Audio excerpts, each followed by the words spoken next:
J'aimerais qu'on évoque Donald Trump et ce qu'en disent les Russes. Une source haut placée à Moscou affirme que Poutine considère Trump comme émotif et sujet à être influencé. Alors ça a été relayé aujourd'hui par le Guardian, c'est un quotidien britannique. D'abord sur cette analyse. Alors c'est pas la première fois d'ailleurs, on s'est renseigné après que les Russes qualifient Trump d'émotif. Qu'est-ce que ça veut dire émotif dans le langage diplomatique russe? C'est ce qu'il ne faut surtout pas être. C'était pas tellement le langage diplomatique d'ailleurs, mais c'est sur l'ADN d'un homme du KGB qui est Vladimir Poutine, qui ne doit montrer aucune émotion et rester froid en toutes circonstances en considérant l'intérêt uniquement de ce qu'il voit comme l'intérêt de la Russie. C'est le côté un peu erratique de Donald Trump. Et son côté par émotif, c'est effectivement quand il voit des frappes sur les populations civiles, il est choqué. Il a fait un tweet une fois en disant Vladimir, arrête, je ne suis pas content. Voilà, c'est ça qui est très étonnant pour quelqu'un comme Vladimir Poutine. On va vous faire écouter ce que dit Donald Trump sur Vladimir Poutine et peut-être le moment où lui commence à penser à Vladimir Poutine de manière un peu différente. Il m'est souvent arrivé en rentrant chez moi de dire à la première dame « J'ai eu une merveilleuse discussion avec Vladimir, je pense que nous avons terminé ». Et puis, j'allume la télévision et elle me dit « Waouh, c'est étrange parce qu'ils viennent de bombarder une maison de retraite ». J'ai répondu « Quoi ?» Nous n'aimons pas ça. Voilà, alors ça peut faire sourire évidemment parce que c'est la façon dont Donald Trump s'exprime, mais c'est peut-être le moment où lui considère que les choses ont changé. On sait que sa perspective sur Poutine a évolué ces dernières semaines, on le voit avec encore ses livraisons d'armes annoncées ce soir, même si elles sont minimes, c'est quand même la deuxième fois en quelques semaines, et ce sont les deux premières depuis qu'il est arrivé à la Maison-Blanche, depuis qu'il est revenu à la Maison-Blanche. Est-ce qu'on sait si Poutine a changé d'idée sur Trump ? Non, parce que je pense qu'il a fait une bonne analyse de la personnalité de Trump. Encore une fois, au KGB, ils sont formés pour cela, pour identifier les forces, les faiblesses de leurs partenaires ou de leurs adversaires. Et je pense que Donald Trump conserve cette fascination pour Vladimir Poutine. Il n'a pas envie, en fait, de recourir à des sanctions massives. Alors, il est vexé en même temps, donc peut-être qu'il sera obligé de faire quelque chose, mais pour le moment, il reste plus intéressé à une relation avec la Russie qu'à une relation avec l'Ukraine. Il faut se souvenir quand même qu'au moment de la reprise des relations en Arabie Saoudite, ils ont à peine parlé de l'Ukraine, ils ont parlé d'une splendide coopération sur le plan économique. Mais si les Russes font véritablement aussi ce constat que Trump est émotif et influençable, ça interroge encore plus leur propre stratégie. Depuis le retour de Donald Trump à la Maison-Blanche et surtout depuis les dernières semaines, la Fédération de Russie avait quand même une opportunité historique pour détacher de façon quasiment extrême les États-Unis à la fois de l'Ukraine et du continent européen. Les Russes avaient une chose à faire, c'était de ne pas humilier le président Trump.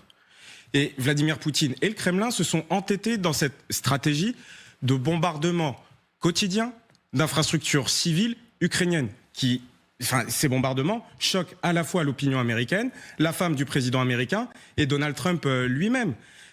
Vladimir Poutine aurait pu largement se concentrer uniquement sur les opérations militaires sur le front afin que Trump se lasse de l'impasse des négociations, se lasse du dossier ukrainien. Donc il y a une volonté d'humiliation, c'est ce que vous dites. À la fois, il y a une volonté d'humiliation et à la fois, il y a peut-être une erreur stratégique. C'est-à-dire qu'on l'a beaucoup dépeint à tort, Vladimir Poutine, comme étant un joueur d'échecs, entre guillemets. Là, on aurait un joueur d'échecs qui, en situation d'échec et mat, ferait une grave erreur. Donc, Vladimir Poutine n'est pas un joueur d'échecs, c'est pas un stratège hors pair. Là, il fait une erreur stratégique immense et ça interroge effectivement sur une partie aussi de sa psychologie. Je sais qu'on le psychologise beaucoup. On essaie de comprendre. Mais il y a aussi peut-être ce que disait Alain Bauer tout à l'heure, c'est que c'est pas un homme qui est très compliqué finalement. Il dit ce qu'il fait ce qu'il dit. Il change d'avis. Quand il change d'avis, il le dit. C'est un pragmatique, c'est un businessman. Je parle de Trump. Oui.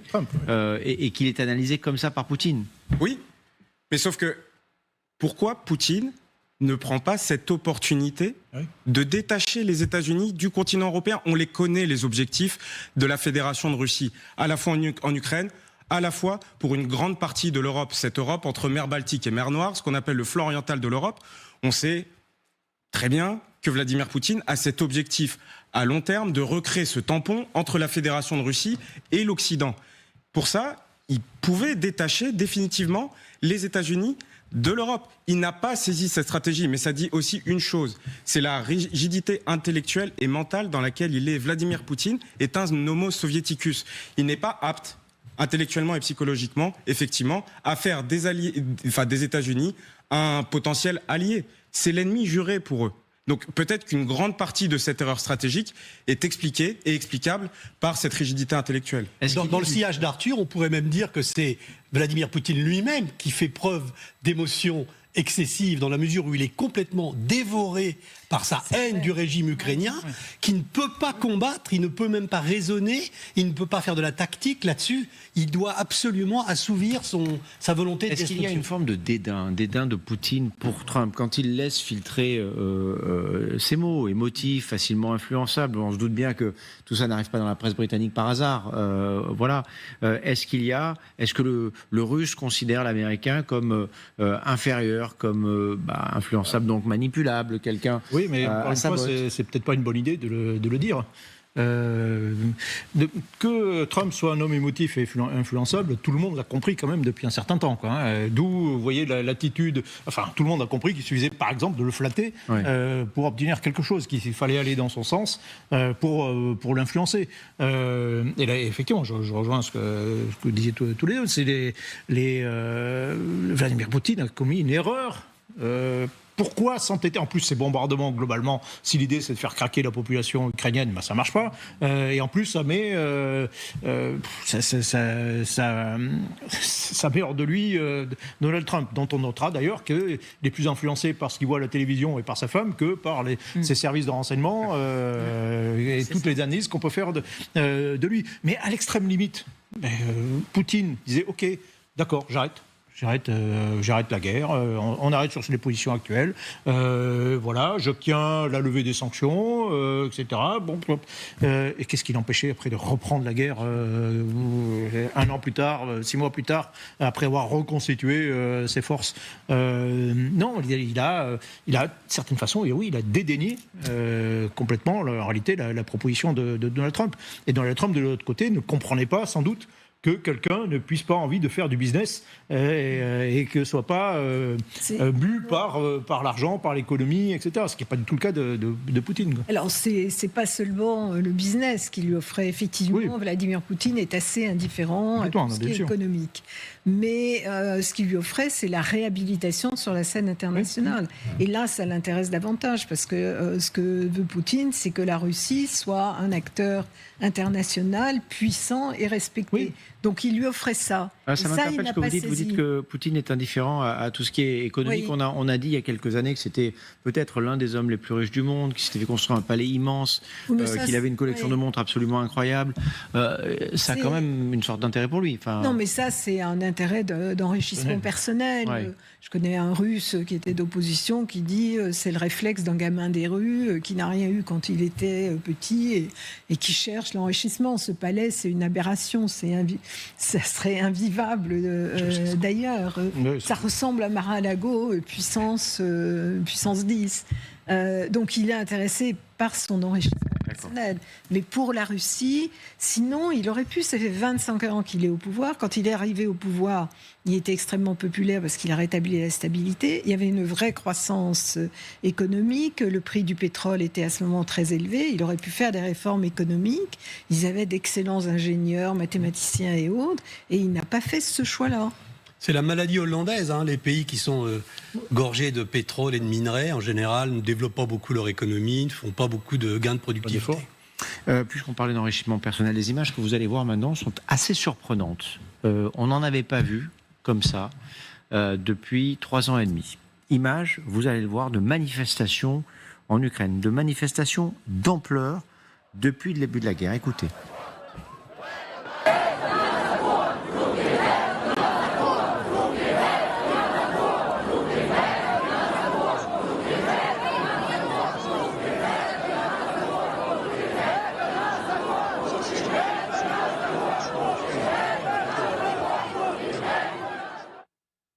peut pas voir ces images et ne pas penser à ce qui s'est passé dans ce pays au début des années 2000 et à la volonté de ce peuple de se rapprocher de l'Europe. Voilà ce qui s'est passé. Ils sont descendus dans la rue, ces Ukrainiens, parce qu'une loi a été promulguée par Volodymyr Zelensky, une loi qui prive le Bureau national anticorruption et le parquet spécialisé dans la lutte anticorruption de leur indépendance. Ça fait 3 ans et demi, bientôt que cette guerre a commencé, ça fait 3 ans et demi, c'est un fait que Volodymyr Zelensky a pris le parti de se battre contre la corruption dans son pays, en tout cas en grande partie. Alors, on est loin d'avoir un pays complètement épargné par la corruption, mais de très nombreux efforts ont été faits en la matière pour une simple et bonne raison, c'est que ça permettrait à l'Ukraine d'entrer dans l'Europe. Voilà. Ça, c'est indispensable pour Volodymyr Zelensky, non seulement d'entrer dans l'Europe, mais aussi de pouvoir bénéficier du soutien européen. Qu'est-ce qui a pu lui passer par la tête? C'est la question que je vous pose ce soir. Qu'est-ce qui peut expliquer que ce président, qui depuis 3 ans et demi se bat pour faire baisser la corruption dans son pays, fasse passer une telle loi, la promulgue et se retrouve donc, vous le voyez, en grande partie face à cette jeunesse? Oui, et cette jeunesse et cette société civile, c'est exactement ce que veut abattre la Fédération de Russie en attaquant l'Ukraine. Effectivement, ces images rappellent les moments que vous rappeliez, 2005, la révolution orange en Ukraine, et la révolution de la dignité en 2014 sur le Maïdan, qui a entraîné ensuite la première invasion de la Fédération de Russie. Ce qui a pu se passer dans la tête de Volodymyr Zelensky, si on veut analyser cette situation, c'est lorsqu'il est élu président d'Ukraine, effectivement sur un programme aussi anticorruption.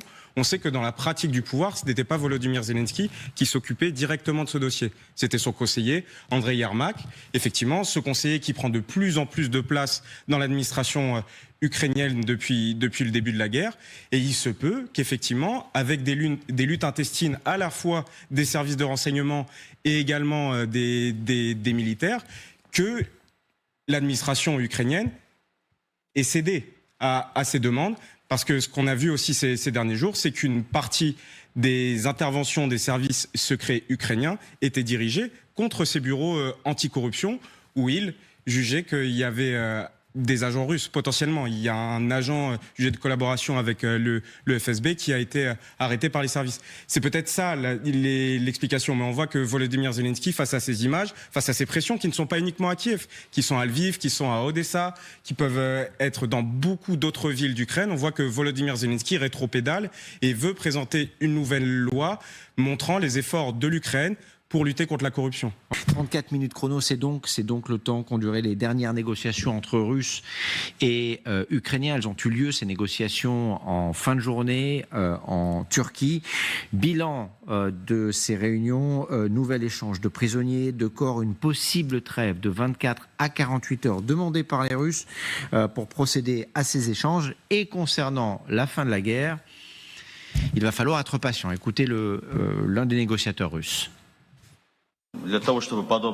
Pour que ce rendez-vous ait lieu, nous devons dans un premier temps travailler sur les conditions d'un accord, afin de préparer ce qui serait évoqué lors d'un tel rendez-vous. Cela ne serait pas une réunion pour échanger, mais pour finaliser. Nous n'obtiendrons un accord que par le travail. Se faire rencontrer les chefs d'État avant, cela n'aurait aucun intérêt.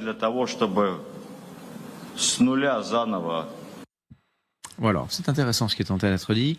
Globalement, il faut que les petites mains de la diplomatie travaillent, trouvent une position commune. Une fois que tout est validé par les deux parties et probablement aussi par les soutiens des uns et des autres, je parle plutôt du côté ukrainien, eh bien à ce moment-là, et seulement à ce moment-là, Vladimir Poutine et Volodymyr Zelensky pourraient se rencontrer pour signer cet accord le plus rapidement possible. Oui, mais c'est toujours comme ça que ça se passe. En réalité, les chefs d'État se rencontrent soit au début pour lancer le processus, mais la plupart du temps à la fin quand tout est bouclé. Parce que c'est beaucoup de textes, ce sont des accords assez difficiles. Le diable aller dans les détails et c'est évidemment pas les chefs d'État qui vont négocier eux-mêmes. Donc les délégations qui sont présentes, on dit toujours que la délégation russe c'est des deuxièmes couteaux, mais c'est pas vrai. On peut s'étonner de la nomination de Medinsky à la tête de la délégation. C'est un ancien ministre de la Culture qui était directeur de l'Institut d'histoire militaire, mais qui est un proche de Poutine. Donc de toute façon, il est en contact direct avec Poutine. Et pour les autres, c'est le vice-ministre des Affaires étrangères et vice-ministre de la Défense. Je connais en particulier les vice-ministres de la Défense. C'est toujours à ce niveau-là que les négociations pratiques se font. Ensuite, on peut monter au niveau des ministres, de Lavrov éventuellement, mais à ce stade-là, c'est assez logique. Et ces délégations-là, alors c'était pas encore Umerov du côté ukrainien, ex-ministre de la Défense maintenant, mais ils ont travaillé pendant des heures et ils ont élaboré des textes en mars et avril 2022. Alors, certains prétendent qu'ils étaient proches d'un accord, ils n'en étaient pas proches, mais en tout cas, il y a un énorme travail qui a été fait. Alors, cela dit, la situation, y compris militaire, sur le terrain a complètement changé. Donc, évidemment, il faut reprendre ce travail. Mais encore une fois, c'est à ce niveau-là que ça se fait. Je voudrais revenir sur un chiffre tout simple, 34 minutes.